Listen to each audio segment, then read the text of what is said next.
Hello hi welcome नमस्ते, मेरा नाम ऋतिक और आज हम फिर से बात करेंगे एक और इंटरेस्टिंग कंसेप्ट के बारे में। तो ये वीडियो सेमेस्टर 3 के उन बच्चों के लिए मोस्ट इंपोर्टेंट होने वाली है जो बच्चे इग्नू में पढ़ रहे हैं और जिनके पास सब्जेक्ट है इंटरमीडिएट माइक्रो इकोनॉमिक्स फर्स्ट। तो चलिए शुरू करते हैं आज की वीडियो को।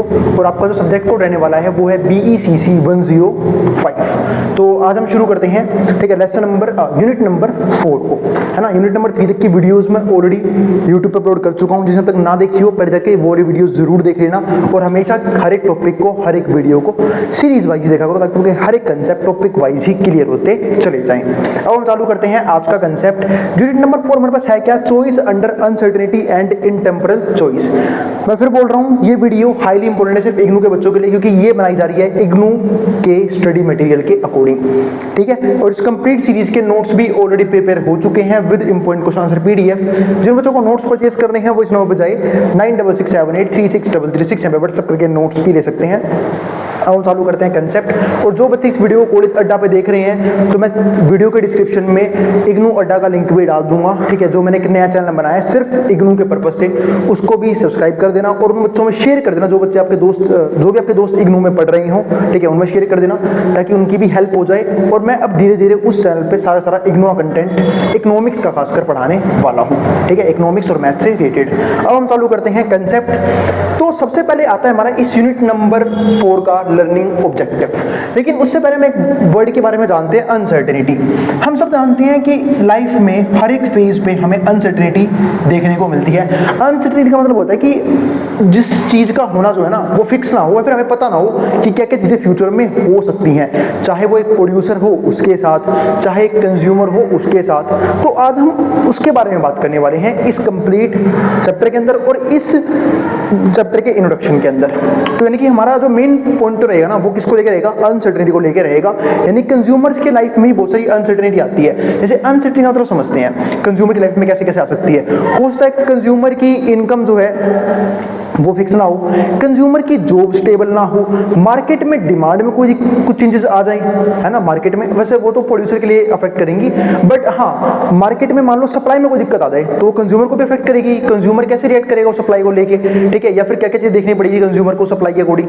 तो बहुत सी चीजें जो है ना, ये तो सिर्फ हमने बात कर ली कि एक इकोनॉमिक एक्टिविटी के पॉइंट ऑफ व्यू से, लेकिन हम देखते हैं कि हमारी लाइफ में और भी बहुत सी चीजें जो है ना वो अनसर्टेन होती हैं, हमें पता नहीं होती फ्यूचर में क्या क्या चीजें हो सकती हैं, है ना। और इसीलिए हम बहुत सी चीजों को लेके क्या करते हैं, रिस्क में रहते हैं, या फिर आप कहते हो डर में रहते हैं कि फ्यूचर में कहीं कुछ गलत ना हो जाए, कुछ ऐसा ना हो जाए। और वो डर सिर्फ कंज्यूमर्स का नहीं है, वो डर प्रोड्यूसर्स का भी होता है, ठीक है। तो उन्हीं डर को कैसे हम ठीक कर सकते हैं, कैसे उससे अपने आपको बचा सकते हैं, उन सब टॉपिक्स को हम डिस्कस करने वाले हैं। तो सबसे पहले समझते हैं इस कंप्लीट चैप्टर के लर्निंग ऑब्जेक्टिव्स को कि कौन कौन सी चीजें हमें समझनी होंगी। तो पहला पॉइंट क्या आता है? State the concept of uncertainty. हमें अनसर्टेनिटी समझना होगा, जो मैं आपको अभी भी डिफाइन कर चुका हूं कि जब भी कोई भी चीज ऐसी हो फ्यूचर को लेके जिसका होना कोई भी एंटीसिपेट ना कर पाए, कोई भी पहचान ना पाए कि फ्यूचर में क्या होने वाला है, चाहे वो एक प्रोड्यूसर हो, चाहे वो एक कंज्यूमर हो, इन्वेस्टर हो, कोई भी पर्सन हो, तो उसको हम क्या बोलते हैं? अनसर्टेनिटी बोलते हैं, जिसमें कहीं ना कहीं रिस्क इन्वॉल्व रहता है। इसी को तो बोलते हैं रिस्क। जैसे फॉर एग्जांपल अगर एक इन्वेस्टर ने कुछ पैसा कहीं पे इन्वेस्ट किया तो वो रिस्क में ही तो है, क्योंकि उसे नहीं पता फ्यूचर में क्या होने वाला है। अगर मान लो उसने किसी स्टॉक मार्केट में इन्वेस्ट कर रखा है, इक्विटीज ले रखे हैं, अगर वो कंपनी अच्छी परफॉर्म कर रही है तो उसका पैसा डबल भी हो सकता है, ट्रिपल भी हो सकता है, यानी कि बढ़ सकता है। लेकिन वहीं पे अगर वो कंपनी आउट परफॉर्म कर गई तो वही पैसा डिक्रीज भी हो सकता है। तो फ्यूचर एंटीसिपेट करना बहुत ही मुश्किल होता है। इसी को बोलते हैं अनसर्टेनिटी, जिसकी वजह से रिस्क कहीं ना कहीं लोगों की लाइफ में आते हैं। दूसरा पॉइंट हमारे पास यहाँ पे क्या आता है? Discuss the expected utility function and it's property. हमें समझना पड़ेगा एक्सपेक्टेड यूटिलिटी फंक्शन को, यानी कि क्या क्या चीजें हम एक्सपेक्ट कर सकते हैं और इसकी प्रॉपर्टीज को। तीसरा पॉइंट क्या आता है? Explain how to maximise utility under uncertainty, कि हम अनसर्टेनिटी के होते हुए भी कैसे अपने सेटिस्फेक्शन लेवल को मैक्सिमाइज कर सकते हैं, यानी कि मैक्सिमम कर सकते हैं। जो कि कंज्यूमर का सबसे बड़ा काम क्या होता है कि अपने यूटिलिटी को मैक्सिमम करना है, पर अनसर्टेनिटी के होते हुए कैसे कर पाएगा वो हम डिस्कस करेंगे। फोर्थ पॉइंट क्या आता है, discuss the attitude of an individual towards risk. हमें समझना ये पड़ेगा कि एक इंडिविजुअल का रिस्क के प्रति कैसा एटीट्यूड है, यानी कि रिस्क को लेके एक पर्सन किस प्रकार से अपना रिएक्ट करता है। जैसे फॉर एग्जांपल, अब कुछ लोग जो हैं वो रिस्क अवर्स पीपल्स होते हैं, जिनको रिस्क लेना बिल्कुल पसंद नहीं होता अपनी जिंदगी में। वो अपना पैसा भी जिंदगी भर सिर्फ और सिर्फ सेविंग अकाउंट में रखते हैं, ना एफडी करवाते, ना ही वो स्टॉक मार्केट में इन्वेस्ट करते, क्योंकि उन्हें लगता है कि कहीं पैसा डूब ना जाए, यानी कि वो इन्वेस्ट करने से बचते हैं, रिस्क बिल्कुल भी लेना पसंद नहीं करते। वैसे कहने वाली बात है, रिस्क बैंक अकाउंट में भी होता है, वो हम कह सकते हैं कि बाकी एसेट के हिसाब से सबसे कम रिस्क होता है बैंक अकाउंट्स के अंदर, है ना, सेविंग बैंक अकाउंट के अंदर। तो वही चीज यहाँ पे है। तो ये क्या हो गया, एक तरह का एटीट्यूड। और कुछ पर्संस क्या होते हैं, रिस्क लविंग, है ना, जिनको रिस्क पसंद होता है, जिनको चाहिए कि भाई जितना ज्यादा मैं रिस्क लूंगा उतना ज्यादा मुझे प्रॉफिट मिलेगा, और वो रिस्क लेना पसंद करते हैं। और कुछ ऐसे होते हैं जो मॉडरेट रिस्क लेते हैं, यानी कुछ पैसा अपने सेफ इंस्ट्रूमेंट में इन्वेस्ट करते हैं, और कुछ ऐसा होता है जहां पे वो हाई रिस्क लेते हैं ताकि वो पैसा जो है वो जल्दी ग्रो कर सके। तो इसको बोलते हैं एक पर्सन का रिस्क एपेटाइट या फिर रिस्क एटीट्यूड। इसके बाद अगला पॉइंट हमारे पास क्या आता है, fifth point, elucidate how risk aversion is dealt with institution of insurance. हमें समझना पड़ेगा कि रिस्क अवर्जन जो है ना वो कैसे अफेक्ट करता है इंश्योरेंस के इंस्टीट्यूशन को, वो हम समझेंगे। इसके बाद सिक्स पॉइंट क्या आता है, appreciate the process of intertemporal decision making by the consumer. के इंटेम्परल डिसीजन मेकिंग क्या होती है एक कंज्यूमर की, इसको कैसे हम अप्रिशिएट कर सकते हैं, वो सब हम डिस्कस करेंगे। तो ये हमारे 6 लर्निंग ऑब्जेक्टिव हैं इस चैप्टर के, ठीक है। अब समझते हैं इस कंप्लीट चैप्टर का इंट्रो, यानी कि इंट्रोडक्शन देखेंगे। अब इंट्रोडक्शन देखते हैं। तो consumer decides which combination of goods and services to buy given his income and prices of the goods. Consumer का काम क्या होता है कि वो ये डिसाइड करता है कि मुझे कौन से गुड्स खरीदने हैं, कौन सी सर्विसेज बाय करनी है अपनी इनकम, अपने रिसोर्सेज के हिसाब से, ठीक है, ताकि वो अपने सेटिस्फैक्शन को मैक्सिमम कर सके। ये सब तो हम पहले ही पढ़ चुके हैं। In order to maximise satisfaction, for this there is a presupposition that the consumer has complete and perfect information and knowledge about the transaction। इसमें कंज्यूमर करता क्या है, अपनी कुछ प्री सपोजिशन लगाता है, यानी कि पहले से कुछ ये सोचता है अपने दिमाग में फ्यूचर को लेके कि उसके पास कंप्लीट नॉलेज है, कंप्लीट इंफॉर्मेशन है, चाहे वो मार्केट्स के बारे में हो, गुड्स के बारे में हो, सर्विसेज के बारे में हो। लेकिन क्या ऐसा होता है, तो आप बोलोगे बिल्कुल नहीं, है ना। हमें लगता है कि हमारे पास कंप्लीट नॉलेज है मार्केट्स को लेके, किसी पर्टिकुलर गुड्स को लेके, किसी पर्टिकुलर सर्विस को लेकर, लेकिन ऐसा होता नहीं है। बहुत से टाइम हमें चीजों के बारे में अच्छे से पता ही नहीं होता, तो उन चीजों का नुकसान कंज्यूमर्स को देखने को मिलता है, ठीक है। तो however in real life situations there are many uncertainties, लेकिन वही बात यहाँ पे है कि रियल लाइफ में ऐसा पॉसिबल नहीं होता, बहुत सी अनसर्टेनिटी का सामना कंज्यूमर्स को करना पड़ता है। Uncertainty that the consumer have to face before they decide करने से पहले। Uncertainty is fact of life, और uncertainty एक क्या है, फैक्ट है इस जिंदगी का, यानी कुछ चीजें हमारे कंट्रोल में नहीं है, जिन्हें हम कंट्रोल नहीं कर सकते, और जो हमारा नुकसान करेंगे फ्यूचर में, लेकिन हम उससे बच के चल सकते हैं, और वो बचने के कुछ तरीके होते हैं, है ना। अब वो देखते हैं कि कहाँ पे कंज्यूमर फंस सकता है। In decision making process there are many uncertainty. जब कोई पर्सन डिसीजन बनाता भी है तब भी बहुत सी अनसर्टेनिटी होती है। क्या कहीं पे ऐसा होता है कि एक तरह से जीरो रिस्क हो, बहुत मुश्किल है, बहुत मुश्किल, क्योंकि अनसर्टेनिटी हर फील्ड में है। ऐसा ढूंढना बहुत मुश्किल है कि आप अनसर्टेनिटी से बच जाओ। तो अनसर्टेनिटी रहेगी and randomness that a consumer has to take into consideration. तो कंज्यूमर को उन चीजों का ध्यान रखना बहुत जरूरी है किसी भी चीज से डील करने से पहले। जैसे यहाँ पे कुछ एग्जांपल्स दिखे हैं, फॉर एग्जांपल यूज्ड कार। अब ये सिर्फ यूज्ड कार नहीं है, ये सिर्फ मैंने एग्जांपल दिया है। अब यूज्ड कार में आ सकते हैं कोई भी यूज्ड चीज। हम लोग बहुत बार अपनी जिंदगी में यूज्ड चीजें खरीदते हैं, फिर हम ना अपने दिमाग में एक फंडामेंटल एक चीज बना लेते हैं कि हमें ना यूज्ड की हुई चीजें नहीं चाहिए, हमें नहीं खरीदनी है सेकंड हैंड कोई भी चीज। परसेप्शन डेवलप कर लेते हैं। क्यों? क्योंकि जनरली पता है क्या होता है कि जब भी हम कोई सेकंड हैंड चीज खरीदते हैं तो वो बहुत जल्दी खराब होनी चालू होती है, या फिर उसमें बहुत ज्यादा प्रॉब्लम आनी शुरू हो जाती है, जो हमें कभी भी सेलर नहीं बताते हैं। क्योंकि कोई भी पर्सन जिसको अपना प्रोडक्ट सेल करना है, अपने गुड्स बेचने हैं, अपनी सर्विस बेचनी है, वो अपनी सर्विसेज में, अपने गुड्स में खामियां क्यों बताएगा, क्यों दिक्कतें बताएगा वो उसके अंदर? तो बिल्कुल नहीं बताएगा। और जब वो दिक्कतें नहीं बताएगा तो बाय बायर्स उसको बाय करेंगे और बाय करके परेशान होंगे कि अरे यार क्या गुड्स ले लिए, क्या सर्विस ले ली, तो सरदर्द है, ठीक है, मेरे को तो भड़क होगी, मेरे पैसे भी चले गए और दिमाग भी खराब हो रहा है मेरा उस पर्टिकुलर गुड्स को लेके, है ना। ऐसा कई बार होता है, चाहे हम कोई सी भी चीज़ सेकंड खरीदे हैं, चाहे सेकंड फोन खरीद रहे हैं, लैपटॉप खरीद रहे हैं, मोबाइल फोन से कर ही ली मैंने, ठीक है, या फिर और भी अलग टेक्नोलॉजीज हम सेकंड खरीदते हैं, क्योंकि हमें नहीं पता ना कि उस सेलर ने उसे किस पॉइंट के अकॉर्डिंग बेचा है। कई बार उसने मजबूरियाँ बेचा हो, तो ठीक है भाई, मजबूरियाँ बेचा है तो फिर हो सकता है भाई वो चीज़ सही होगी, क्योंकि प्रोड्यूसर को पैसे की नीड थी। कई बार ऐसा भी होता है कि उसमें कोई ना कोई दिक्कत आ रखी है जो प्रोड्यूसर बिना बताए उस चीज़ को निकालना चाहता है कि बस बेच दो सामने वाले को, अपना वो देखेगा इसमें क्या दिक्कतें हैं, ठीक है, बिना बताए, बिना उसमें खामियां बताए बेच देता है। तो ऐसी भी हम चीज़ें हमें फेस करने को मिलती हैं। इसी को बोलते हैं व्यूज्ड कार का एग्जाम्पल। देखो यहाँ पे क्या है, अनश्योर अबाउट इट्स कंडीशन। एक जो कंज्यूमर है उसको पता ही नहीं है वो किस कंडीशन में है, कैसी कंडीशन में है ना, क्योंकि प्रोड्यूसर पूरी बात बताएगा नहीं। और हो सकता है कि कंडीशन स्टार्टिंग में अच्छी लगे, बाद में पता लगे अरे ये तो भाई क्या चीज़ ले ली मैंने, तो बहुत बेकार है, तो बहुत वाहियात है, तो कंडीशन के बारे में पता लगे। Buyer might be lucky and get a beautifully maintained car. हो सकता है कि भाई जो बायर है वो जो भी चीज़ वो ले रहा है सेकंड हैंड, वो उसे अच्छी मिल जाए, ब्यूटीफुली मेंटेन मिल जाए, प्रॉपर तरीके से मेंटेन कर रखा उस पर्सन ने, है ना, और विद नो मैकेनिकल प्रॉब्लम, कोई मैकेनिकल प्रॉब्लम ना हो। और buyer might get a lemon, और बायर को लेमन भी पकड़ा दे भाई, कोई लेमन यानी कि डैमेज्ड कार या फिर कोई भी डैमेज्ड इंस्ट्रूमेंट इक्विपमेंट पकड़ा दे, ये भी हो सकता है, बिल्कुल हो सकता है ना। तो वो चीज़ हमारे लिए क्या बनती है, एक तरह का डिसएडवांटेज यहाँ पे बन के चलती है ना। अब इसमें नुकसान किसका होता है, उन सेलर्स का जो जेन्युइन चीज़ बेचते हैं। हो सकता है उनकी टेक्नोलॉजी भले ही सेकंड हैंड हो पर वो अच्छी क्वालिटी की हो, अच्छे क्वालिटी का प्रोडक्ट हो, लेकिन एक कंज्यूमर्स का परसेप्शन बन गया है कि 80% 70% चीज़ें उन्हें वो चिपकाई जाती हैं जो वाहियात होती हैं, खासकर सेकेंड हैंड चीज़ें, उनमें कोई ना कोई दिक्कतें मिलती है, इसलिए लोग उसे सेल करते हैं। तो जिसकी वजह से एक कंज्यूमर का परसेप्शन बन जाता है कि वो सेकेंड चीज़ें नहीं खरीदेगा, और खरीदेगा भी तो बहुत लोएस्ट प्राइस में खरीदेगा।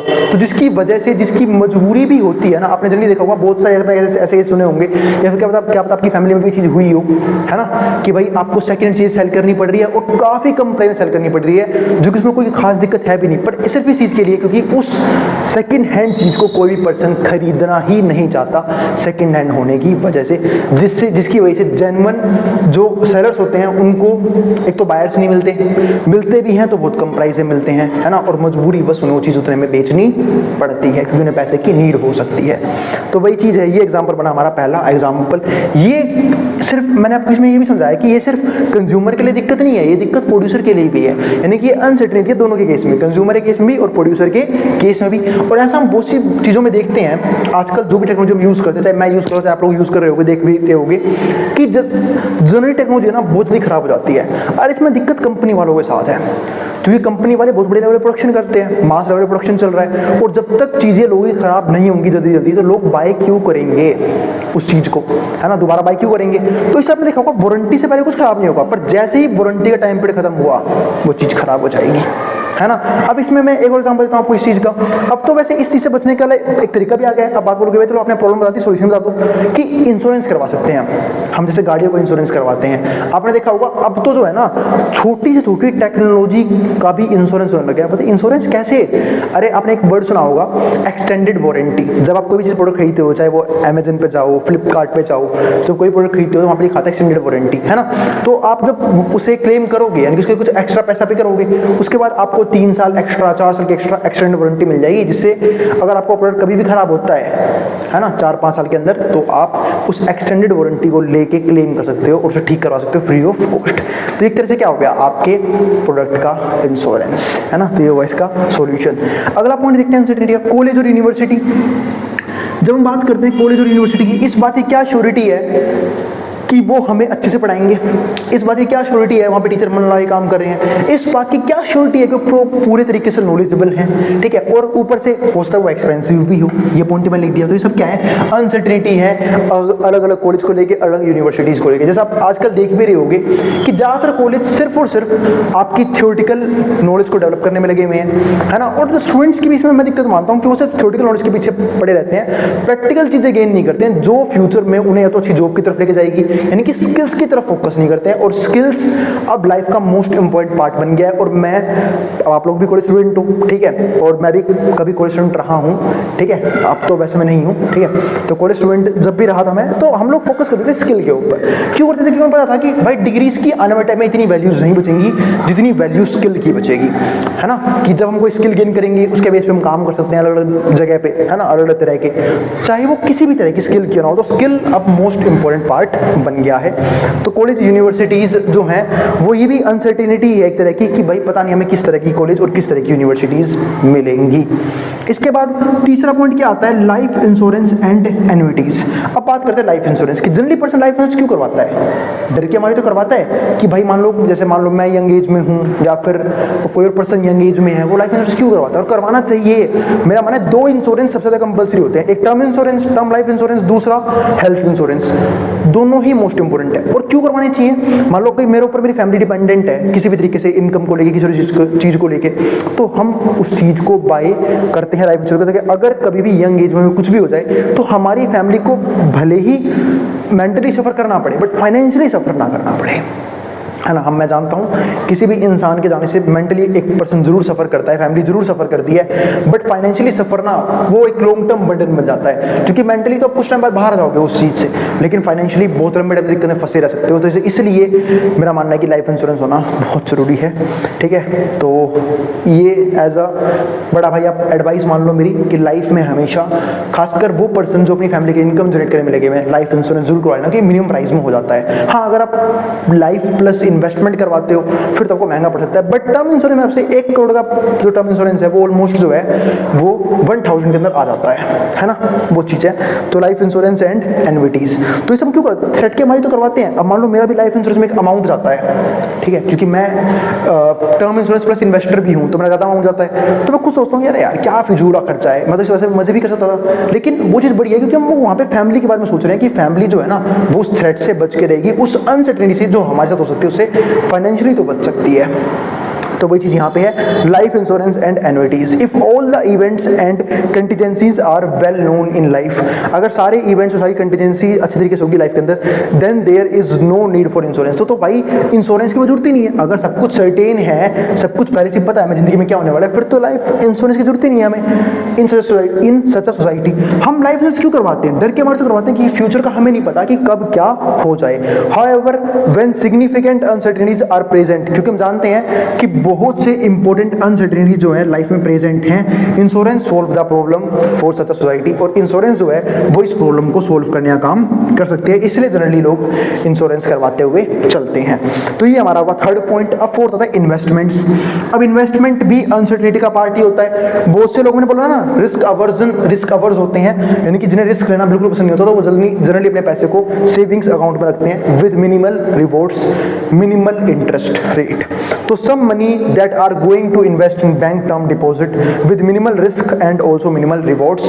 पर हाँ, ये मिनिमल रिवॉर्ड्स इतना कम होता है कि लोगों के पैसे की वैल्यू भी कम होती रहती है ना, क्योंकि हम सबको पता है कि सेविंग अकाउंट में इंटरेस्ट रेट कितना मिलता है, 3-4% एनुअली। और जनरली जो एवरेज आप देखोगे, एवरेजली इन्फ्लेशन रेट जो है ना वो हमारे इंडिया के अंदर 6 से 8% का रहता है। यानी कि अगर एक पर्सन अपने पैसे की FD भी करवाता है ना, तब भी उसका पैसा सिर्फ इन्फ्लेशन को बीट कर पाता है, यानी कि वो पैसा ग्रो नहीं कर रहा है टाइम के साथ। और ग्रो करने के लिए क्या करना पड़ेगा, हमें उस पैसे को किसी ढंग की इन्वेस्टमेंट में लगाना पड़ेगा, जहां से हम 10 से 12% साल की कम से कम जो है रिटर्न जनरेट कर सकें।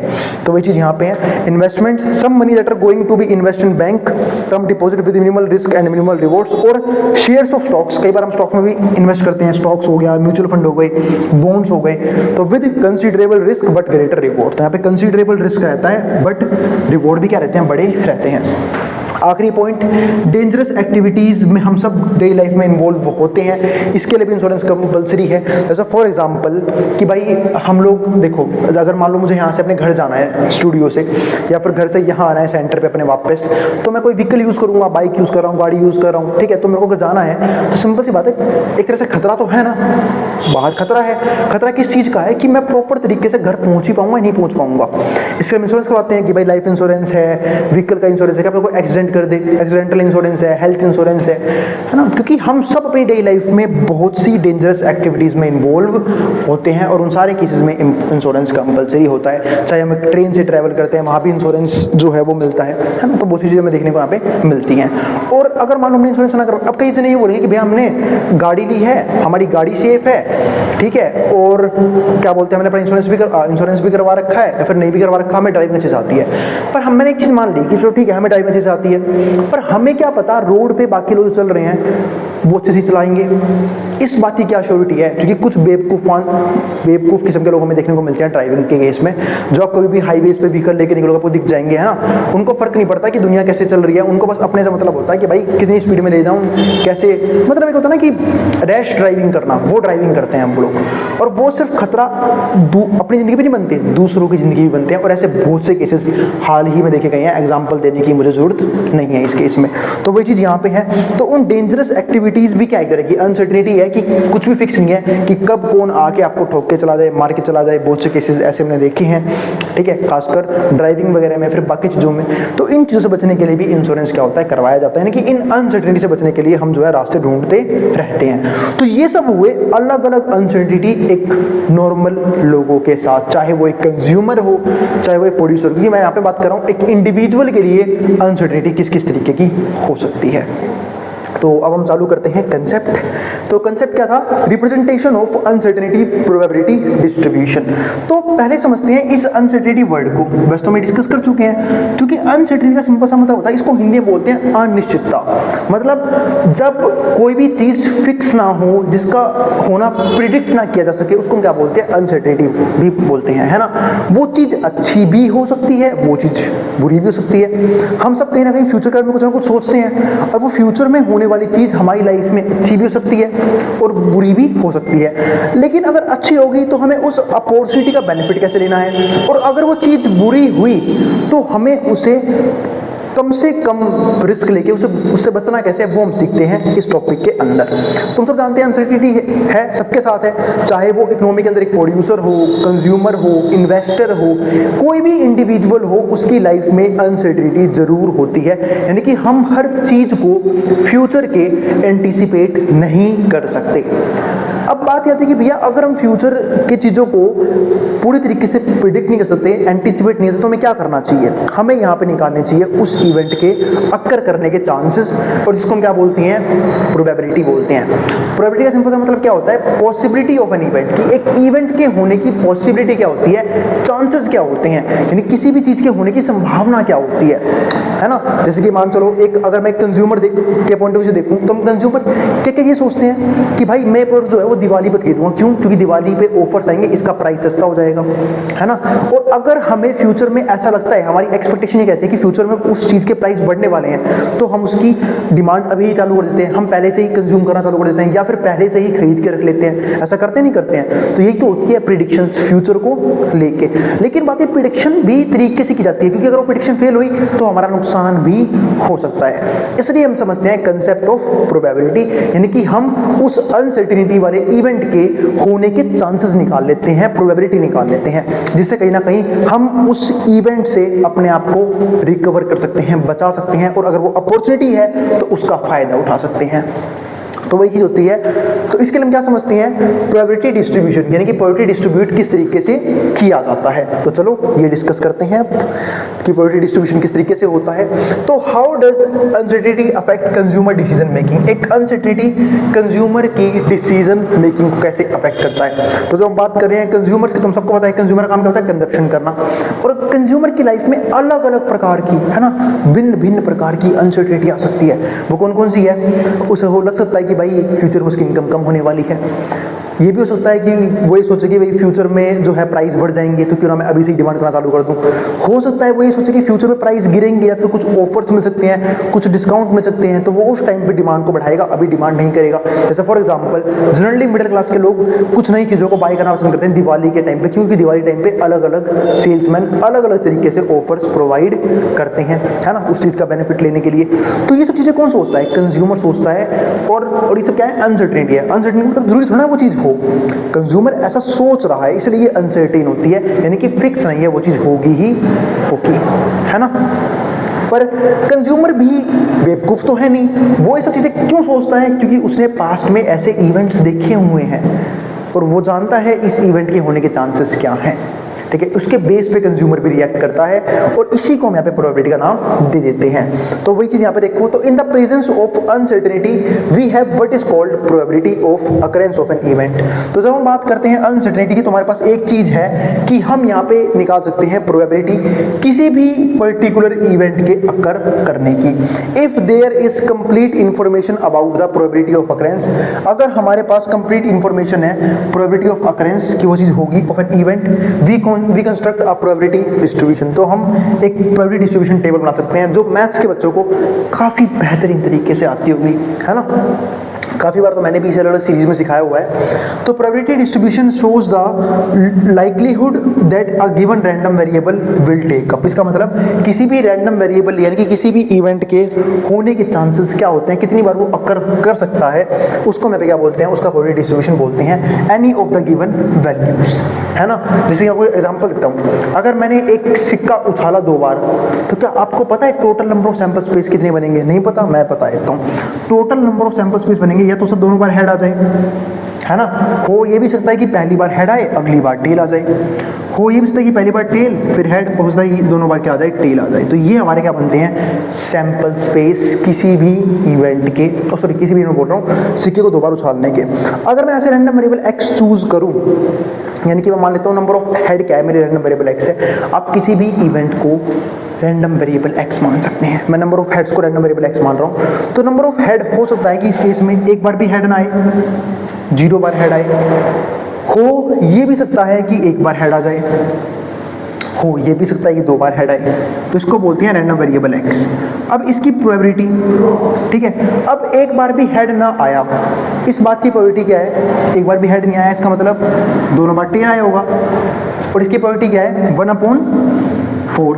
एक बार हेड आया, ऐसे कौन कौन से केसेस हैं, या तो HT या TH, तो 2/4, और दोनों बार हेड आया, ऐसा मात्र एक केस है, ये रहा 1/4। और आपको एक चीज बताऊं, खास बात बताना मत किसी को, पता है क्या, कि हमेशा प्रोबेबिलिटी डिस्ट्रीब्यूशन का सम 1 आता है। अगर आपका ये 1 नहीं आ रहा तो मेरे भाई बहुत बड़ी मिस्टेक कर रखी है आपने, यानी कि डिस्ट्रीब्यूशन टेबल सही नहीं है। सम करके देख लो इसका, जो आप सम करोगे यहाँ पे तो डिनोमिनेटर सेम है, उम्मीद है सम करना सबको आता होगा, फ्रैक्शन का 4वीं 5वीं का बच्चा बता देगा ये, है ना।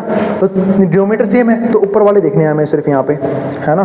तो ऊपर वाले देखते हैं, अब ऊपर वाले में क्या आता है, हाँ तो यहाँ पे क्या है 4, 2 + 1 3, 3 4/4 1 आ गया। तो 1 हमारे पास क्या है आंसर। तो ये हमेशा 1 आता है। और आप लोगों ने एक चीज़ सीखी भी होगी बचपन में कि प्रोबेबिलिटी का बेसिक फॉर्मूला क्या होता है, favourable outcomes divide by total outcomes, और प्रोबेबिलिटी की वैल्यू 0 से लेके 1 के बीच में लाई करती है। इतनी बात आपको पता होनी चाहिए।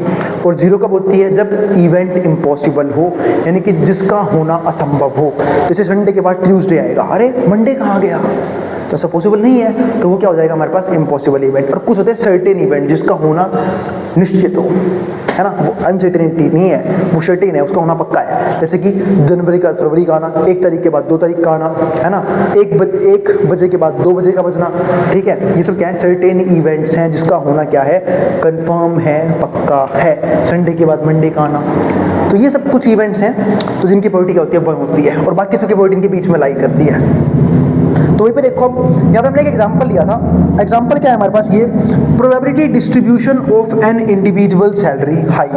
हमने यहाँ पे एक इंडिविजुअल सैलरी हाइक की प्रोबेबिलिटी ले ली कि भाई सारे जो क्या बोलते हैं लेबर्स होते हैं, फिर जो एम्प्लॉयज सोचते हैं कि यार सैलरी में हाइक आना चाहिए ना, दिवाली आ रही है, बोनस मिलना चाहिए, अच्छा खासा पैसा आएगा।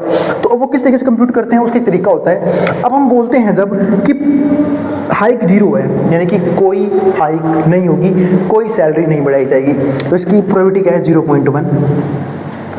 हाइक 1000 रुपये से होगी, इसकी प्रोबेबिलिटी 0.1 कि 1000 रुपये सैलरी बढ़ेगी। 3000 से बढ़ेगी 0.1, 5000 से बढ़ेगी 0.4। अरे यहाँ तो लेबर्स खुश जाएंगे कि 0.4 प्रोबेबिलिटी है, वो भी सैलरी के 5000 से बढ़ने की, यानी कि मैक्सिमम चांस है सैलरी को 5000 से बढ़ाया जाएगा। 7000 से बढ़ेगी 0.2 और 9000 से बढ़ेगी 0.1। कभी भी इनका सम कर लेना, आपको हमेशा आंसर आपका 1 मिलेगा। और 1 नहीं मिला इसका मतलब क्या है कि प्रोबेबिलिटी डिस्ट्रीब्यूशन गलत है। देखो ध्यान से, 0.1 0.1 0.2 0.2 0.1 0.3 0.3 और 0.4 0.7 0.7 और 0.2 0.9 और ये आ गया 1.0, है ना। तो सम आ गया हमारा 1। अब यहाँ पे एक कंसेप्ट होता है एक्सपेक्टेड वैल्यू का। हाँ, इसे ग्राफ पे यूँ दिखा देंगे हम कि 0.1 से लेकर 0.6 तक मैंने वैल्यू ले ली। 1000 की प्रोबेबिलिटी डिस्ट्रीब्यूशन क्या है 0.1 तक, 3000 के 0.2 तक, 5000 के 0.4 तक, 7000 के 0.2 तक, 9000 के 0.1 तक। तो ये हो गया हमारी इसकी प्रोबेबिलिटी डिस्ट्रीब्यूशन, वो भी ग्राफ पे। अब आगे क्या आता है एक्सपेक्टेड वैल्यू। एक्सपेक्टेड वैल्यू का फॉर्मूला क्या होता है sigma xi into P I. ये बहुत ही सिंपल फॉर्मूला होता है एक्सपेक्टेड वैल्यू को निकालने का या सोल्व करने का। ठीक है, sigma xi into P I. xi का यहाँ पे मतलब क्या है, xi का सुंदर सा मतलब है कि भाई वो क्या है रैंडम वेरिएबल x का, ये रैंडम वेरिएबल x है। pi उसकी प्रोबेबिलिटी डिस्ट्रीब्यूशन, सबकी मल्टीप्लाई कर लो आपका एक्सपेक्टेड वैल्यू आ जाएगी। मैंने जो लिख भी दिया है where xi is the random variable value at i, की अलग अलग i पे रैंडम वेरिएबल की वैल्यू क्या क्या आ रही है। And pi is the associated probability, और pi क्या है एसोसिएटेड प्रोबेबिलिटी है। अब यहाँ पे एक चीज़ और, अकॉर्डिंगली वी रिक्वायर प्रोबेबिलिटी 0 से लेके 1, और एक चीज़ और यहाँ पे क्वेश्चन लगा लो, प्रोबेबिलिटी जरूरी नहीं 0 और 1 के बीच में भी होगी, 0 भी हो सकती है और 1 भी हो सकती है। एंड ऑल्सो सिग्मा pi1, वो मैंने आपको शुरू में बताया था ऑब्जर्व करते वक्त ही कि हमेशा प्रोबेबिलिटी का सम 1 आता है, और अगर गलती से 1 नहीं आ रहा है इसका मतलब प्रोबेबिलिटी डिस्ट्रीब्यूशन टेबल गलत है। कुछ चीज़ों से पता सकता है कि प्रोबेबिलिटी डिस्ट्रीब्यूशन सही है गलत है, पहले सम चेक करो सम आना चाहिए। दूसरा, आपको कोई भी प्रोबेबिलिटी की वैल्यू, किसी भी प्रोबेबिलिटी डिस्ट्रीब्यूशन की वैल्यू चाहे आप यहाँ पे चेक कर लो, आपको ना ही नेगेटिव मिलेगी ना ही 1 से बड़ी मिलेगी, क्योंकि प्रोबेबिलिटी ना तो कभी नेगेटिव हो सकती है यानी कि 0 से कम तो हो ही नहीं सकती, और ना ही 1 से बड़ी हो सकती है। सेम ऐसे अगर आप यहाँ पे भी चेक करोगे तो इन सबका सम भी 1 आएगा। करके देख लो, करके दिखाऊं क्या, 0.1 0.3 0.4 0.6 0.8 और फिर 1.0 सब करते ही। ठीक है, सेम ऐसे यहाँ पे भी देखो प्रोबेबिलिटी 0 हो सकती है, नीचे भी 0 है, बीच में देखो 0.3 0.4 0.7 0.7 और 0.3 1.0 यानी कि 1 आंसर आ जाएगा। और कभी भी आपको प्रोबेबिलिटी करियो ना तो नेगेटिव नजर आएगी ना ही 1 से बड़ी नजर आएगी। अब ये होता है कंटिन्यूस प्रोबेबिलिटी डिस्ट्रीब्यूशन का कर्व। ये कंटिन्यूस प्रोबेबिलिटी डिस्ट्रीब्यूशन कर्व बन गया, ये देखो ये रहा बेल शेप का कर्व जो बना हुआ है। ठीक है, यहाँ प्रोबेबिलिटी है, यहाँ पे इसकी हाइट है। ठीक है, ये हमारा कर्व बन गया। अब समझते हैं डिसीजन मेकिंग अंडर अनसर्टेनिटी, कि डिसीजन किस तरीके से एक पर्सन लेता है जब भी अनसर्टेनिटी होती है, क्योंकि हम सब अपने रिस्क को मिनिमाइज करने की कोशिश करते हैं अनसर्टेनिटी को लेके, है ना, क्योंकि हम सब अलग अलग तरह के रिस्क में फंसे होते हैं और रिस्क के हिसाब से एक्ट करते हैं कि कुछ होने के चांसेस क्या क्या है ना, स्टॉक मार्केट गिरने के चांसेस, पैसा डूबने के चांसेस, हम हर चीज करने से पहले रिस्क जरूर देखते हैं, और जो लोग रिस्क नहीं देखते हैं वो बेवकूफ होते हैं। यानी कि हम दो चीजें कंप्यूट करते हैं, एक तो रिस्क मेरा क्या है, दूसरा मुझे रिवॉर्ड क्या मिलने वाला है ना, और हम हमेशा कोशिश करते हैं कि हमारा रिवॉर्ड हमारे रिस्क से क्या होना चाहिए, ज़्यादा होना चाहिए, है ना, और इसको हम बोलते भी हैं higher the risk higher the profit. अब वही चीज़ यहाँ पे देखो, व्हेन अनसर्टेनिटी इज इन्वॉल्व, जब भी अनसर्टेनिटी इन्वॉल्व होती है, all together a different decision making process, एक डिफरेंट डिसीजन मेकिंग प्रोसेस होती है, will be followed. Consider an agent, एक एजेंट को कंसिडर करो, who is to make a choice between two possible investment project, जिसको choice लेनी है दो इन्वेस्टमेंट प्रोजेक्ट्स को लेके, offering different payoffs with respective probability, different payoffs है अलग अलग प्रोबेबिलिटीज की। अब ये देखो, ये प्लान ए है, प्लान ए के अंदर ये देखो डिफरेंट पे ऑफ्स है, यहाँ पे 10 का, यहाँ 20 30 40 50 इसकी प्रोबेबिलिटी दे रखी है। प्लान बी के पे ऑफ्स हैं 10 20 30, उसकी अलग अलग प्रोबेबिलिटी है यहाँ पे। ठीक है, अब फ्रॉम प्लान ए हम सबसे पहले क्या निकालेंगे, एक्सपेक्टेड पे ऑफ क्या है, और मैंने अभी भी आप लोगों को एक सुंदर सा फॉर्मूला सिखाया था यहाँ पे एक्सपेक्टेड वैल्यू निकालने का, sigma xi into P I, की हर एक वैल्यू की उसकी प्रोबेबिलिटी से मल्टीप्लाई कर दो। ठीक है, और आपको एक चीज खास मैथ्स में पता होगी आपको कि 0 को देख के पॉइंट आगे भाग जाता है ना, तो 10 इंटू 0.1 कितना आएगा, 10 आ जाएगा। 20 इंटू 0.3 कितना बन जाएगा आपका, ठीक है, 0 देख के पॉइंट आगे 3 2 जा 6 बन जाएगा। 30 इंटू 0.2, 40 इंटू 0.2 और 50 इंटू 0.2 सबका सम कर लेंगे। तो वही चीज़ यहाँ पे देखो, 10 इंटू 0.1, 20 इंटू 0.3, 30 इंटू 0.2, 40 इंटू 0.2 और 50 इंटू 0.2, ये सोल्व करना है हमें। तो यहाँ से आंसर कितना आएगा, 1 प्लस 6 7, 7 प्लस में 6 13, 13 प्लस में कितना आएगा ये 8, 13 प्लस में 8 कितना होता है, 13 प्लस में 8, अरे बताओ ना 21, हाँ 21 होता है, 21 और फिर यहाँ से जो बनेगा 21 और प्लस में 10 31, बिल्कुल सही है, 31 आंसर आ गया। सिमिलरली अगर आप इनका निकालोगे एक्सपेक्टेड वैल्यू, इनका भी निकाल देता हूँ मैं फटाफट। 10 इंटू 0 तो यहाँ पे 0 आ जाएगा, 20 इंटू 3, 0 को भूल जाओ क्योंकि 0 से पॉइंट गायब हो गया, 2 इंटू 3 6, फिर ऐसे ही 30 के 0 से ये पॉइंट गायब हो गया, 3 × 4 12 हो जाएगा, ठीक है, और फिर 4 × 3 फिर ये 12 हो जाएगा, और इनका सबका सम कर लो, 12 12 24, क्योंकि नीचे से 0 आने वाला है वो चेक मत करो, 24 24 और शायद 30 आंसर आ गया। यहाँ से कितना आया 30, वो नीचे मैंने लिख भी दिया है। Similarly from plan be expected pay of 30, अभी मैं बोला मैं निकाल के नहीं दिखाया, निकाल दिया है आपके सामने, ठीक है, 30 आया है, निकालना आता है मुझे, तो 30 आंसर आ गया यहाँ पे, ठीक है। अब यहाँ पे नोट देख लो, आवर एजेंट यानी कि जिसका काम है अनसर्टेनिटी को कम से कम रखना, तो our agent first inclination is to choose the investment that provides the highest expected monetary value, जो सबसे ज्यादा एक्सपेक्टेड मॉनेटरी वैल्यू देगा, क्योंकि हम अपना पैसा कहाँ पे लगाना चाहते हैं, जहाँ पे हमें हायर रेट ऑफ रिटर्न मिले, यानी कि ROI अच्छा होना चाहिए, उसका रिटर्न ऑन इन्वेस्टमेंट अच्छा होना चाहिए। Most people would want to consider the investment from which they can expect a greatest return, यानी कि जनरली लोग जो है हमेशा अपना पैसा वहां पर लगाना चाहते हैं जहां पे रिटर्न क्या मिल रहे हैं, अच्छे मिल रहे हैं। पर दिक्कत ये भी है, हायर रिटर्न के साथ रिस्क भी अच्छा खासा इन्वॉल्व होता है। जैसे बैंक अकाउंट सबसे सेफ इंस्ट्रूमेंट माना जाता है, स्टॉक मार्केट को हम क्यों सेफ नहीं मानते, क्योंकि वोलेटाइल रहती है, रिस्क रहता है, पर रिस्क रहता है तो रिटर्न भी अच्छे हैं। बैंक में कहाँ 2-3% मिलता है साल का, 3-4% सेविंग अकाउंट में, FD में 6%, बट स्टॉक मार्केट में एवरेज रिटर्न ही 12 से लेकर 15% के बीच में होता है।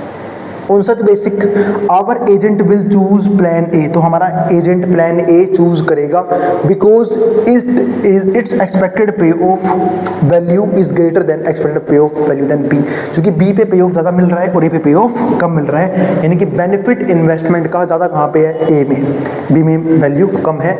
तो यहाँ हमने दो चीज़ों के ऊपर बात करी, अनसर्टेनिटी के ऊपर तो मैं बात कर चुका हूँ ऑलरेडी। हमने दो टॉपिक कौन कौन से देखे, एक तो पहला कि प्रोबेबिलिटी डिस्ट्रीब्यूशन बढ़ाते किस तरीके से है किसी भी अनसर्टेनिटी को लेके, दूसरा डिसीजन मेकिंग क्या होती है अनसर्टेनिटी के केस में, कैसे डिसीजन लिया जाता है एक एजेंट के द्वारा अलग अलग अनसर्टेनिटी के केस में।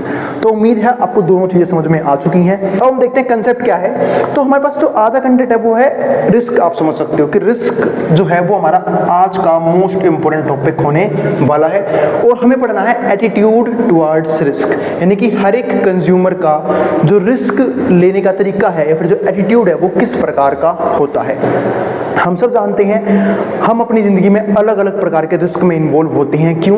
अनसर्टेनिटी की वजह से, क्योंकि फ्यूचर में कुछ भी हो सकता है जिसकी वजह से हम कुछ रिस्क लेते हैं। कुछ लोग जो है वो ज्यादा रिस्क लेना पसंद करते हैं, कुछ मॉडरेट रिस्क लेते हैं, और कुछ बिल्कुल भी रिस्क नहीं लेना पसंद करते, यानी कि वो रिस्क अवर्स पीपल होते हैं जिनको रिस्क बिल्कुल ही पसंद नहीं आता है ना। और हम उन सबके ग्राफ को डिस्कस करने वाले हैं आज के कंसेप्ट के अंदर, आज की वीडियो के अंदर।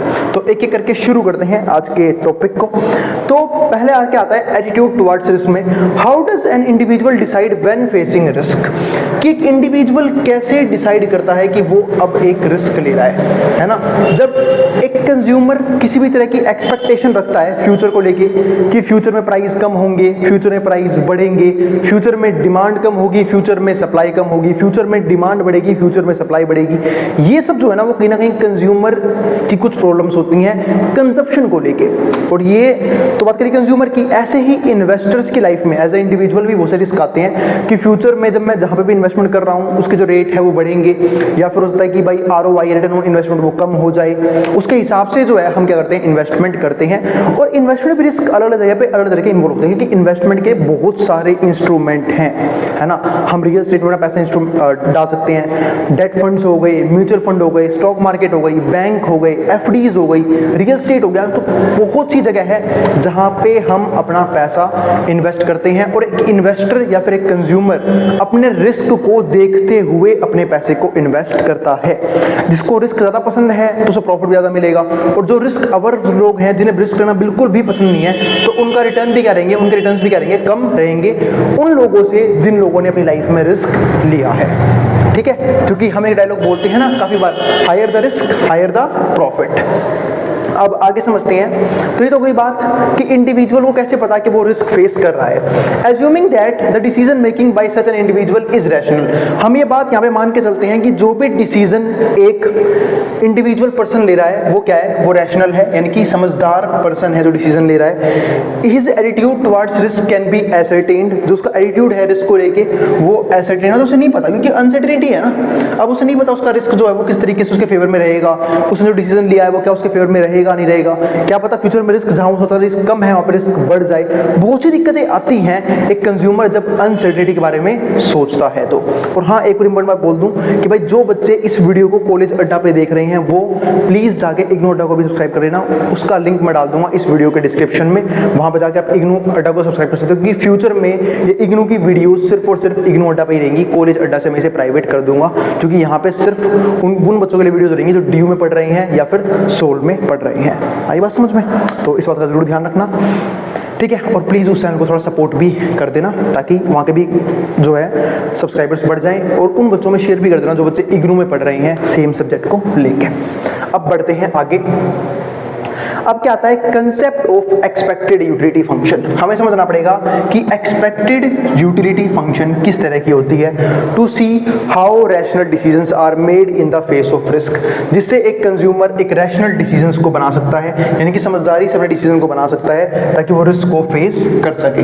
यानी कि वहां पे वो पहले ये देखता है कि जब भी वो रिस्क ले रहा है उससे फ्यूचर में क्या होने वाला है और फ्यूचर में किस तरह की यूटिलिटी उसे मिलने वाली है। क्योंकि हम जानते हैं कि जब भी बात करते हैं अनसर्टेनिटी की तो हम फिक्स्ड यूटिलिटी की बात नहीं कर सकते, तो हम बात किसकी करते हैं, एक्सपेक्टेड यूटिलिटी की, यानी कि हमें क्या चांसेस हैं, यानी कि हम प्रोबेबिलिटी की। आपको याद होगा जब मैंने आपको पिछला टॉपिक समझाया था वहां पे मैंने आपको एक्सपेक्टेड वैल्यूज निकालना सिखाया था, है ना, जिसमें हम प्रोबेबिलिटी की हेल्प लेते हैं ये पता करने के लिए कि कितनी यूटिलिटी हमें मिल सकती है। तो उसी को यहाँ पे क्या बोलते हैं, एक्सपेक्टेड यूटिलिटी बोलते हैं, क्योंकि कंफर्म तो है नहीं, कुछ भी हो कुछ भी सकता है, लेकिन हम अपनी एक्सपेक्टेशन रख सकते हैं कि हाँ भाई हमें फ्यूचर में ये चीज मिल सकती है हमारे लिए रिस्क के according. The risk of choice making which arise due to uncertainty. अब जो रिस्क है किस चीज का, चॉइस बनाने का, चॉइस मेकिंग इज अराइज, वो क्यों हुआ है, अनसर्टेनिटी की वजह से। क्योंकि रिस्क तब हम बोलते हैं जब अनसर्टेनिटी हो, और वहां पे हमें कोई ना कोई चॉइस तो लेना पड़ेगा, है ना, उस रिस्क को लेते हुए। तो उसके अकॉर्डिंग जो है ना हम जो अपनी चॉइसेस बनाते हैं, और ये सब होता है अनसर्टेनिटी की वजह से। क्योंकि अगर अनसर्टेनिटी ना हो तो रिस्क बिल्कुल भी इन्वॉल्व नहीं होगा, ठीक है। क्योंकि रिस्क आता ही अनसर्टेनिटी वर्ड की वजह से है, क्योंकि फ्यूचर में कुछ भी फिक्स नहीं है कि क्या हो जाए। जो हम सोच रहे हैं उसके हिसाब से हुआ तो वो रिस्क हमारे फेवर में होगा, यानी कि हमें बेनिफिट मिलेगा उस रिस्क का। लेकिन जो हम सोच रहे हैं वो उसके फेवर में नहीं हुआ, यानी कि रिस्क हमारे फेवर में नहीं रहा, तो हमें लॉस भी हो सकता है। जैसे फॉर एग्जाम्पल अगर मैं एक इन्वेस्टर की बात करूं, वो हमेशा रिस्क इसलिए लेता है ताकि वो अपने रिटर्न ऑन इन्वेस्टमेंट यानी कि ROI को बढ़ा सके। लेकिन मान लो मार्केट में उल्टा कुछ चल गया, या फिर रियल एस्टेट की वैल्यूज गिर गई, जहां पे उसने इन्वेस्टमेंट करी थी उसकी वैल्यूज गिर गई, तो क्या वो रिस्क उसके फेवर में रहा? बिल्कुल नहीं। अब वो कहीं ना कहीं उसका जो पैसा है वो क्या हो जाएगा, डूब जाएगा, ठीक है। तो वो चीज हो सकती है। And how institution of insurance help to overcome such risk. और हमें ये भी समझना पड़ेगा कि जो इंश्योरेंस कंपनीज हैं वो इस रिस्क को ओवरकम करने में कैसे हमारी मदद करती हैं, क्योंकि हम अलग अलग रिस्क को लेके इंश्योरेंस करवाते हैं। आप सब लोगों ने सुना होगा, जब बात आती है लाइफ के रिस्क की तो हम लाइफ इंश्योरेंस करवाते हैं, जब आती है हेल्थ के रिस्क की तो हम हेल्थ इंश्योरेंस करवाते हैं, जब बात आती है जब कोई भी इन्वेस्टमेंट करते हैं, या फिर मान लो किसी को फैक्ट्री खोल रखी है, या फिर कोई भी ब्रांच खोल रखी है, कोई भी इक्विपमेंट के लिए इंश्योरेंस करवा रखा है, चलो कोई भी दिक्कत आई तो इंश्योरेंस कंपनी में क्लेम कर देगी। आजकल आपने देखा होगा हर छोटी से छोटी चीज और बड़ी से बड़ी इक्विपमेंट तक का इंश्योरेंस करवाया जाता है, जिंदगी से लेके मशीनों का, कि अगर फ्यूचर में उन चीजों में कोई भी दिक्कत आई तो इंश्योरेंस कंपनी हमें क्लेम प्रोवाइड कर देगी, जिससे हम कहीं ना कहीं उस रिस्क से बचने की कोशिश करते हैं। क्योंकि इंश्योरेंस प्रीमियम कभी भी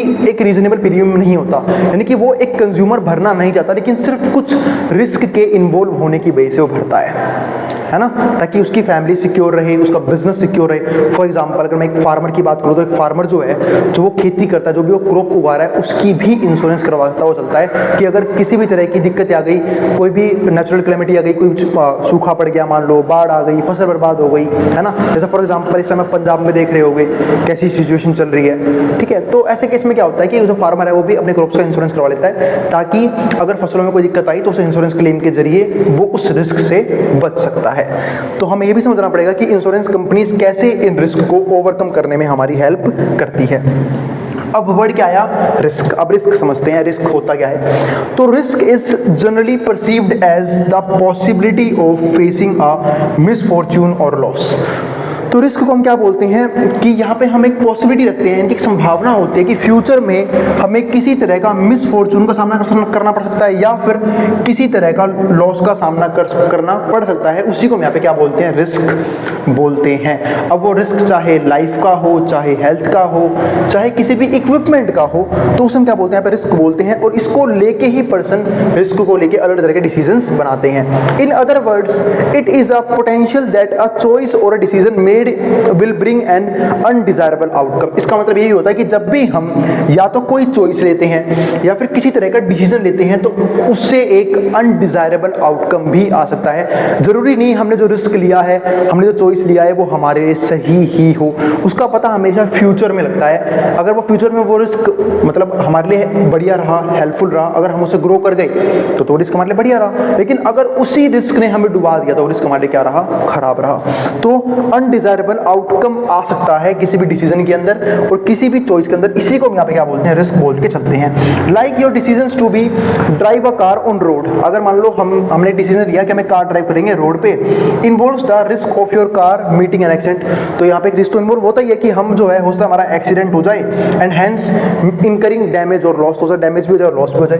ऐसा हर जगह रिस्क होता है। जब हम सड़कों पे निकलते हैं, चाहे हम कोई व्हीकल नहीं भी चला रहे, हम पैदल ही जा रहे हैं, तो कोई बुरा थोड़ी ना है कि भाई कौन से गाड़ी वाला कब आए, कब हमें ठोक के चला जाए, कब मार के चला जाए। आजकल आपने देखा भी होगा बहुत से लोग रैश ड्राइविंग करते हैं। और खासकर अगर ये वीडियो भाई आप लोग देख रहे हो वहाँ पे घर में कोई भी ऐसा माइनर पर्सन है जो बाइक वगैरह चलाता है, तो प्लीज़ मैं ये बात बोलूँगा कि उसको कभी भी बाइक वगैरह नहीं देनी चाहिए, चाहे वो आपको खुद मिली हो, ठीक है। चाहे जनरली मैंने देखा आजकल के पेरेंट्स का परसेप्शन बन गया कि पेरेंट्स ना बोल जल्दी बच्चों, आजकल छोटे छोटे बच्चे 10-12 साल के हुए नहीं, 15 साल के हुए नहीं, उन्हें बाइक चलानी आती है। पर दिक्कत है क्या है, वो बाइक चलाना जरूर सीख लेते हैं, उन्हें मशीन हैंडल करनी आती है, लेकिन दिक्कत है वो मैच्योरिटी नहीं होती है उनके अंदर। फिर वो करते क्या है, वो रैश ड्राइविंग करते हैं, ठीक है। अब वो किसी को मार के चले गए, ऐसे बहुत से किसी हमने सुने भी हैं, ठीक है। उन्हें किसी का एक्सीडेंट कर दिया। अब इन सब चीज़ों में फंसेंगे क्या, एक तो पेरेंट्स का रिस्क इन्वॉल्व रहेगा कि उस बच्चे का जो होगा तो वो तो होगा ही। उसने किसी को मार दिया तो फंसेंगे कौन, पेरेंट्स। क्यों, क्योंकि बाइक उनके नाम पे होगी, रजिस्ट्रेशन उनके नाम पे होगा, लाइसेंस उनका होगा उस बाइक को लेकर, उस बच्चे का लाइसेंस भी नहीं होगा क्योंकि वो माइनर है। तो ऐसे केसेस में बहुत से एक्सीडेंट देखने को मिलते हैं सिर्फ और सिर्फ रैश ड्राइविंग की वजह से। यानी कि एक पर्सन अगर पैदल भी जा रहा है तो भी वो सेफ नहीं है, सिर्फ कुछ बेवकूफ लोगों की वजह से। अब आगे देखते हैं रिस्क इन्वॉल्व। और बात रही एक्सीडेंट की, तो भाई एक्सीडेंट एक ऐसी चीज है जो जरूरी नहीं कोई बार गलती से भी हो जाती है ना। मैं हमेशा पर हम ज्यादातर चीजें ना यहाँ पे रैश ड्राइविंग की वजह से देखते हैं, है ना, कि कुछ लोग जो है ना प्रॉपर्ली केयरफुल तरीके से ड्राइव नहीं करते। हाँ, बट कई बार एक चीज ऐसी है कि भाई आप मशीन तो रन कर रहे हो एक, ठीक है, वो कंट्रोल से बाहर हो गई, कुछ दिक्कतें आ गई, तो भी कई बार हमें एक्सीडेंट देखने को यहाँ पे मिलते हैं। तो गलतियों से भी हो जाते हैं, तो ज्यादातर बेवकूफी की वजह से और कुछ गलतियों की वजह से। तो risk involve with uncertainty of happening और not happening of an event. तो यहाँ पे रिस्क क्या इन्वॉल्व है कि या तो कोई घटना हो भी सकती है और नहीं भी हो सकती है। नहीं होगी तो अच्छी बात है, लेकिन हो गई तो क्या होगा, कहीं ना कहीं हेल्थ को भी नुकसान हो सकता है, लाइफ को भी नुकसान हो सकता है। Such uncertain situations are often connected to some associated probabilities. तो ये कुछ सिचुएशन कनेक्टेड है वो किससे है, वो अलग अलग प्रोबेबिलिटी से क्या होते हैं, कनेक्ट होते हैं ऑफ अकरेंस और non occurrence of an event. क्योंकि मैंने आपको समझाया था पिछले टॉपिक में ही कि प्रोबेबिलिटी का मतलब क्या होता है कि किसी इवेंट का अकर करना और या फिर उसी इवेंट का ना अकर करना, ये हम पहले से ही डिटरमाइन करके चलते हैं और उसके हिसाब से ही एक कंज्यूमर या फिर एक इन्वेस्टर या फिर एक प्रोड्यूसर रिस्क लेता है। यानी कि एक इंडिविजुअल रिस्क लेते हैं, वो प्रोबेबिलिटी निकाल लेते हैं, है ना। क्योंकि हम सबने देखा है कि जब आप चाहे एक सट्टेबाज को ही देख लो आप, है ना, जो सट्टा खेलता है, जो गैम्बलिंग करता है, ठीक है, वो भी कहीं ना कहीं प्रोबेबिलिटी का हिसाब लगा के ये चीज करता है कि भाई मेरे हारने के चांसेस क्या हैं और मेरे जीतने के चांसेस क्या हैं। यानी कि जिसको हम पता है क्या बोलते हैं, रिस्क रिवॉर्ड रेशियो। और जनरली ये चीज ध्यान रखना कि एक अच्छा इंडिविजुअल, अच्छा कंज्यूमर, अच्छा प्रोड्यूसर हमेशा अपने रिस्क को मिनिमाइज करने की कोशिश करता है और अपने रिवॉर्ड को मैक्सिमाइज करने की कोशिश करता है ताकि वो ज्यादा से ज्यादा रिटर्न जनरेट कर सके कम से कम रिस्क लेके। यानी कि रिस्क रिवॉर्ड रेशियो में रिवॉर्ड हाई होना चाहिए और रिस्क कम से कम होना चाहिए। और जिनका रिस्क ज्यादा होता है और रिवॉर्ड कम होता है तो ऐसे लोग बिल्कुल क्या होते हैं, बेवकूफ मान सकते हो आप इन्हें, क्योंकि वो रिस्क क्या लेते हैं बहुत ज्यादा और रिवॉर्ड बहुत कम होता है। इसका मतलब ज्यादा चांस उनके डूबने के हैं, बनने के चांस कम है। तो इसलिए लोग प्रोबेबिलिटी की हेल्प लेते हैं ऐसे कंसेप्ट में रिस्क को समझने के लिए। अब समझते हैं यहाँ पे तीन तरह के रिस्क, तीन तरह कौन कौन से, रिस्क न्यूट्रलिटी, रिस्क अवर्जन और रिस्क प्रेफरिंग। पहले आता है रिस्क न्यूट्रलिटी यानी कि risk neutral. A risk neutral person shows no preference between a certain income and uncertain income. इसका मतलब यहाँ पे जो है ना, किसी भी तरह की प्रेफरेंस एक पर्सन नहीं रखता किस चीज के बीच में, एक सर्टेन इनकम के बीच में और एक अनसर्टेन इनकम के बीच में। Given they both have equal expected value, क्योंकि यहाँ पे दोनों ही क्या होती है, इक्वल एक्सपेक्टेड वैल्यू होती है। मतलब सर्टेन इनकम की और अनसर्टेन इनकम की दोनों ही क्या है, इक्वल एक्सपेक्टेड वैल्यू है। तो he will be indifferent between a risky and risk free choice. तो यहाँ पे जो कंज्यूमर है वो इनडिफरेंट हो जाएगा। और मैंने आप लोगों को आईसी कर्व में समझाया था कि इनडिफरेंट होने का मतलब क्या होता है, यानी कंज्यूमर डिफरेंस नहीं कर पाएगा क्या चीज उसके लिए सही है और क्या चीज उसके लिए सही नहीं है। ठीक है, तो between a risky and risk free choice, यहाँ पे डिफरेंस नहीं कर पाएगा एक रिस्की सिचुएशन के बीच में और रिस्क फ्री सिचुएशन के बीच में। तो a straight line utility curve indicates the individuals attitude towards risk will be neutral. तो ध्यान रखना, जो ये स्ट्रेट लाइन कर्व है ना, ये स्ट्रेट लाइन कर्व ये शो करता है कि यहाँ पे जो इंडिविजुअल का एटीट्यूड है वो कैसा है, न्यूट्रल है, towards risk will be neutral. तो ये होता है न्यूट्रल का कर्व। ठीक है, मतलब जहाँ पे कंज्यूमर बिल्कुल भी डिसाइड नहीं कर पा रहा कि उसे रिस्क लेना चाहिए या रिस्क नहीं लेना चाहिए, उसे बोलते हैं यहाँ पे रिस्क न्यूट्रलिटी। ठीक है, वो चीज आप देख सकते हो। इसके बाद दो तरह के लोग हैं, रिस्क अवर्जन और रिस्क प्रेफरिंग। इसको रिस्क लविंग भी बोल सकते हो आप। अब समझते हैं रिस्क अवर्जन, यानी कि वो लोग जिनको रिस्क लेना बिल्कुल भी पसंद नहीं होता, यानी कि जो मिल जाए ज़्यादा खामखा रिस्क लेते नहीं है ये लोग। तो one who strongly dislikes risk, यानी कि वो लोग जो स्ट्रांगली डिसलाइक करते हैं रिस्क को, यानी कि जो अपने आप को 100% हर चीज से कवर करने की कोशिश करते हैं कि मुझे इतना सा भी रिस्क नहीं लेना है अपनी लाइफ में। The utility function representing a risk averse individual is not a straight line, ये straight line नहीं होती, but rather is concave। ये क्या होती है, concave होती है। वो भी किस लिए, decreasing marginal expected value की वजह से। ठीक है, ये हो गया, ये बन गया हमारा केस सेकंड का कर्व। ठीक है, तो ये कनकेव होता है हमारा। तो concave function implies that it's slope is decreasing. वो स्लोप क्या करता है, डिक्रीज करता है। आप लोगों को बताता हूं इकोनॉमिक्स में तीन तरह की स्लोप होते हैं, वो तीनों बना रखे हैं मैंने, एक ये स्लोप, एक ये स्लोप, एक ये स्लोप। अब तीनों में फर्क समझा देता हूं। इस स्लोप का मतलब पता है क्या होता है, कि कोई चीज बढ़ तो रही है बट इंक्रीजिंग रेट से बढ़ रही है। किस रेट से बढ़ रही है, इंक्रीजिंग रेट से बढ़ रही है। एग्जाम्पल तो इस चीज का, चलो एग्जाम्पल समझते हैं इस चीज का। जैसे फॉर एग्जाम्पल, अगर मान लो पहले कोई चीज 2 थी, फिर 4 हुई, फिर 8, फिर 16, फिर 32। आप कहते हो ये एक्सपोनेंशियली बढ़ रही है, पहले 2 से बढ़ी, फिर 4 से, फिर 8 से, फिर 16 से। इसको बोलते हैं इंक्रीजिंग रेट से बढ़ना, कि बढ़ तो रही है पर इंक्रीजिंग रेट से। दूसरा दिखाता हूं एक चीज, 32, ठीक है, और फिर हमारे पास कितनी हो गई, 28, 20, 10, ठीक है, इस तरीके से। इसको बोलते हैं डिक्रीजिंग रेट से बढ़ना। अरे सॉरी क्या बना दिया ये, अरे ये गलती बना दिया थोड़ा सा। अब यहाँ सुनो 32, फिर करते हैं 50, 50 के बाद 60, 60 के बाद 65। हाँ, ये करना था, बढ़ाना तो था ही, मैंने कम करना चालू कर दिया था। तो ये देखो, इसे बोलते हैं डिक्रीजिंग रेट से बढ़ना। पहले बढ़ी 18 से, फिर किससे बढ़ी, सिर्फ 10 से, फिर किससे बढ़ी, सिर्फ 5 से। इसको बोलते हैं डिक्रीजिंग रेट से बढ़ना। बढ़ दोनों ही केस में रहा है, और दोनों में एक चीज देखना कि ये बढ़ रहा है इंक्रीजिंग रेट से, वो बढ़ रहा है डिक्रीजिंग रेट से। हो सकता है कि अगली बार सिर्फ वो 67 तक बढ़े, ठीक है, इस तरीके से अगली बार 68 तक बढ़ी। इसको बोलते हैं बढ़ तो रहा है, वैल्यू बढ़ तो रही है पर डिक्रीजिंग रेट से। और तो इसको बोलते हैं डिक्रीजिंग रेट। ये होता है हमारा डिक्रीजिंग रेट से बढ़ना, ये होता है इंक्रीजिंग रेट से बढ़ना, ये होता है कांस्टेंट रेट से बढ़ना, यानी कि फिक्स रेट रहेगा। जो आपने शायद पढ़ा होगा एपी के अंदर, है ना, अगर आप लोगों ने 10th में एपी पढ़ी है, 10th में सबने एपी पढ़ी होगी, 2, 4, 6, 8, 10, ये देखो गैप क्या है, सबका सेम है। इसको बोलते हैं कांस्टेंट रेट से इंक्रीज करना। इंक्रीज तो हो रहा है बट कांस्टेंट रेट से। तो ये 3 तरह के हमारे कर्व होते हैं। तो concavity of function means that, implies that its slope is decreasing, उसका स्लोप डिक्रीज कर रहा है, which in turn implies that this individual exhibits diminishing marginal utility। जो मैंने बोला था ना कि यहाँ पे वो क्या शो कर रहा है, diminishing marginal utility, यानी कि हर एक एडिशनल कंजप्शन को, हर एक एडिशनल रिस्क को कम करता जा रहा है। ठीक ठीक है। तो utility for additional units pay off risk our consumer is not willing to incur additional risk. तो देखो रिस्क अवर्स कंज्यूमर जो होते हैं वो कभी भी एडिशनल रिस्क लेना पसंद नहीं करते for the possibility of higher valued pay off, कि हो सकता है कि उन्हें रिस्क ज़्यादा पैसा मिल जाए, पर नहीं, मैंने क्या बोला, वो इतू सा भी रिस्क नहीं लेंगे, यानी कि वो एडिशनल रिस्क लेना पसंद नहीं करते, भले ही उन्हें फायदा क्यों ना मिलने वाला हो उस रिस्क की वजह से, वो अपने आप को रिस्क अवर्स रखते हैं। तो ये तो हो गया रिस्क अवर्जन की डेफिनेशन, कंप्लीटली डिफाइन कर दिया। ग्राफ से ही मैंने आप लोगों को डिफाइन कर दिया। उसका ग्राफ क्या होता है, बिल्कुल स्ट्रेट लाइन होता है, ठीक है। अब बढ़ते हैं आगे, ठीक है, आगे देखते हैं। और ये देखो ये कांस्टेंट क्यों बन रहा है, जैसे यहाँ पे देखो जब 100 यहाँ पे था 200 था, 2 गुना 775, 1500 2 गुना 1000, 2000 2 गुना, यानी कि जितना रिस्क यहाँ पे रखा जा रहा है ना उतना ही रिवॉर्ड यहाँ पे, इसे बोलते हैं, ये तो अच्छा सॉरी ये तो बन गया रिस्क न्यूट्रलिटी का, रिस्क यानी कि रिस्क जितना है रिवॉर्ड भी उतना ही है, फिक्स रखा गया रिस्क रिवॉर्ड रेशियो को। यहाँ पे डिक्रीजिंग है, यहाँ पे एडिशनल रिस्क लिया ही नहीं जा रहा, ठीक है, स्टार्टिंग में रिस्क ले लिया, एडिशनल रिस्क यहाँ पे नहीं लिया जा रहा है, चाहे प्रॉफिट क्यों ना हो, इसको बोलते हैं रिस्क अवर्जन। ये हमारा रिस्क अवर्जन है ग्राफ, ठीक है। और ये अगला कौन सा है, ये अगला है रिस्क प्रेफरिंग या फिर रिस्क लविंग के बारे में।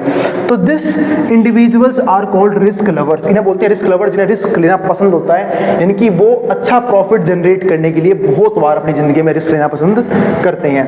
Possessing a risk preferring attitude, इनका रिस्क प्रेफरिंग एटीट्यूड होता है कि अब तो रिस्क लेंगे, हमें अगर ग्रोथ करने के लिए कितना भी चाहिए रिस्क क्यों लेना पड़े पर लेंगे। यूटिलिटी फंक्शन पर रिस्क लविंग का मतलब भी कभी भी ये नहीं होता कि एक कंज्यूमर एक इंडिविजुअल रैशनल नहीं है, रिस्क समझदारी से लिया जाता है, बट ये रिस्क लेना पसंद करते हैं, बस ये जरूरी है। यानी कि अगर इन्हें दिख रहा है कि कोई अपॉर्चुनिटी है जो इन्हें मिल सकती है किसी एक पर्टिकुलर रिस्क की वजह से, तो ये वहाँ पर रिस्क लेते हैं। इनकी तरह नहीं जो बोलते हैं भले ही हमें प्रॉफिट क्यों ना हो रहा हो, हमें बड़ी बेनिफिट क्यों ना हो फ्यूचर में, बट हम रिस्क बिल्कुल भी नहीं लेंगे, ये ऐसा बिल्कुल एटीट्यूड नहीं रखते हैं। A utility function for such an agent is become steeper, इनका जो यूटिलिटी फंक्शन होता है वो कैसा होता है, स्टीपर होता है, एज द एजेंट्स पे ऑफ इंक्रीजेस, क्योंकि एजेंट का पे ऑफ वहां पे डिक्रीज करता है, यहाँ पे इंक्रीज करता है। Risk preferring agent has increasing marginal utility, इनका क्या होता है, इंक्रीजिंग मार्जिनल यूटिलिटी, यानी कि अगर इन्हें दिख रहा है कि फ्यूचर में बेनिफिट ज़्यादा मिलने वाला है तो अपने रिस्क को भी बढ़ा देते हैं। तो फॉर एडिशनल यूनिट ऑफ पे of represented by convex utility function, और इसलिए इनका